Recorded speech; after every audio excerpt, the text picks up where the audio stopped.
자, 여러분 안녕하세요. 경제학장 박사입니다.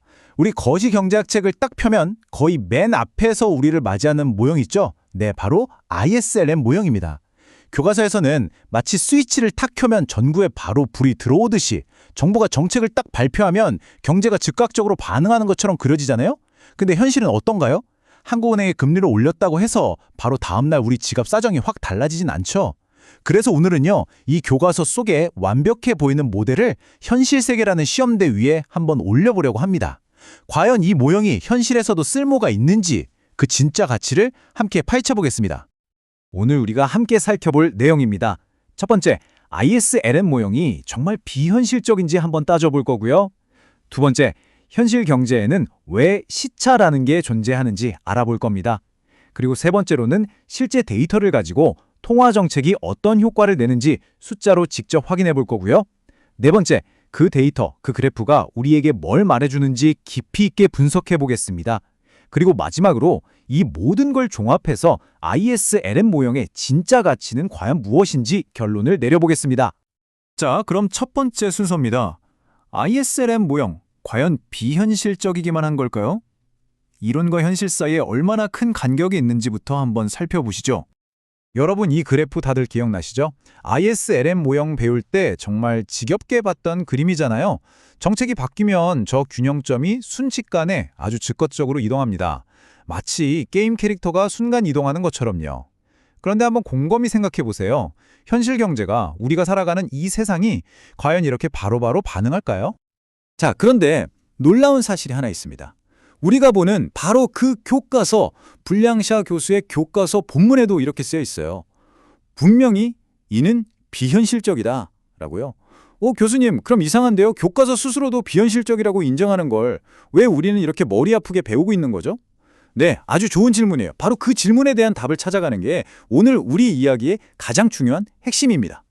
자, 이 모델의 진짜 가치를 알려면요.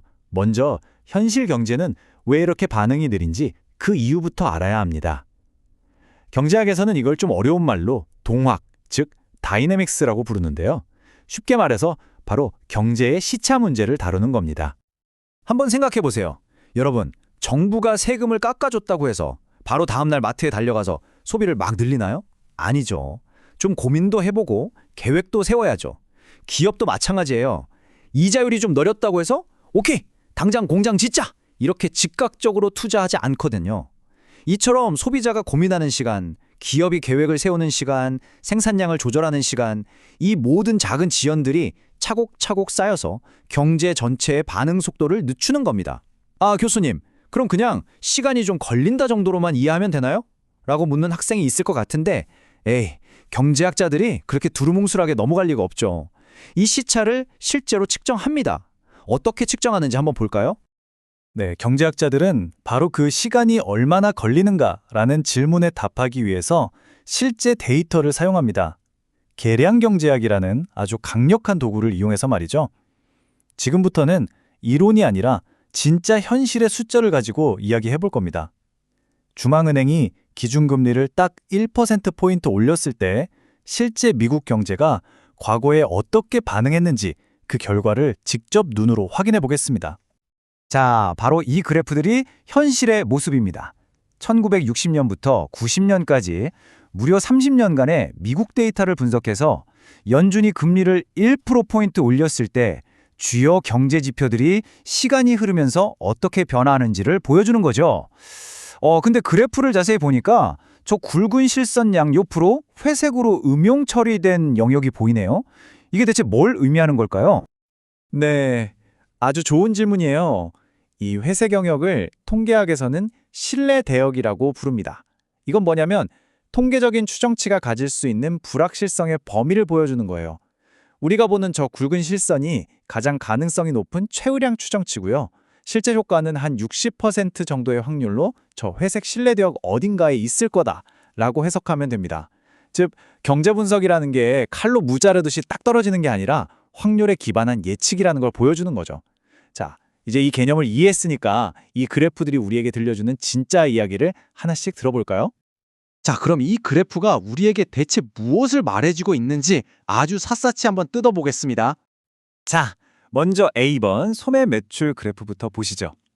금리를 올렸으니까 당연히 소비가 줄어들겠죠? 그런데 그 충격이 최고조에 달하는 시점을 보세요. 무려 5분기, 즉 1년하고도 3개월이 지난 후에야 충격이 가장 크게 나타납니다. 교과서에서 봤던 그 즉각적인 반응과는 정말 거리가 멀죠?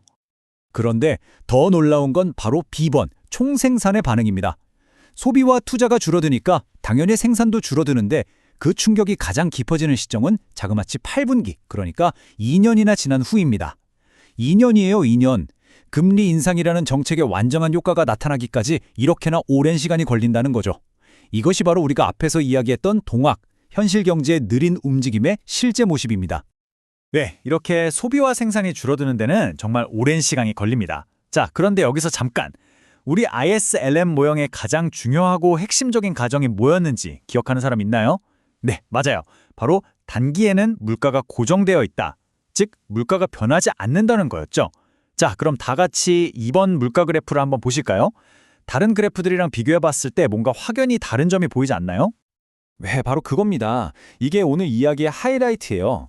물가 그래프를 보면요. 금리 인상 후 첫 6분기, 그러니까 무려 1년 6개월 동안 물가가 거의 움직이질 않아요. 거의 수평선에 가깝죠. 이게 뭘 의미할까요? 우리가 그저 교과서 속의 비현실적인 가정이라고만 생각했던 ISLM 모형의 물가 불변 가정이 적어도 단기적인 분석에 있어서는 상당히 현실을 잘 설명하는 쓸만한 근사치라는 아주 강력한 증거가 되는 겁니다. 이론이 실제 데이터로 증명되는 바로 그 순간이죠. 자, 이제 흩어져 있던 퍼즐 조각들을 모두 맞출 시간입니다. 교과서의 비현실적인 가정에서 출발해서 현실 데이터의 복잡한 움직임을 거쳐 마침내 ISLM 모형이 왜 아직도 경제학자들에게 사랑받는 강력한 도구인지 그 진짜 가치를 확인해 보겠습니다. 이 슬라이드가 오늘 내용의 핵심을 딱 요약해 줍니다. 왼쪽의 교과서 모형은 뭐랄까 경제의 한순간을 찍은 스냅샷, 즉 사진과 같아요. 반면에 오른쪽 데이터가 보여주는 현실은 시간이 흐르면서 변화하는 동영상과 같죠. 분명히 반응하는 타이밍에는 큰 차이가 있습니다. 하지만 정말 중요한 건 뭐냐면요. 금리를 올리면 결국 생산이 감소한다는 그 방향성 자체는 모형의 예측과 현실이 정확하게 일치한다는 점입니다. 자, 그럼 오늘 배운 내용 깔끔하게 한번 정리해 볼까요? 첫째, ISLM 모형은 분명 현실을 단순화시킨 모델이지만 경제가 어떻게 움직이는지를 이해하는데 아주 강력한 생각의 틀을 제공합니다. 둘째, 반응 속도는 느리지만 정책 변화에 따라서 경제 변수들이 어느 방향으로 움직일지를 꽤 정확하게 예측하죠. 특히 단기적으로 물가가 잘 변하지 않는다는 핵심 가정은 실제 데이터로도 확인이 됐고요. 따라서 이 모형의 진짜 가치는 미래를 정확히 맞추는 수정구술이 아니라 복잡한 단계 경제 현상을 분석하는데 아주 견고하고 쓸모있는 지도가 되어준다는 데 있습니다. 오늘 우리는 ISLM 모형이 왜 단기 분석에서 여전히 빛을 발하는지를 확인했습니다.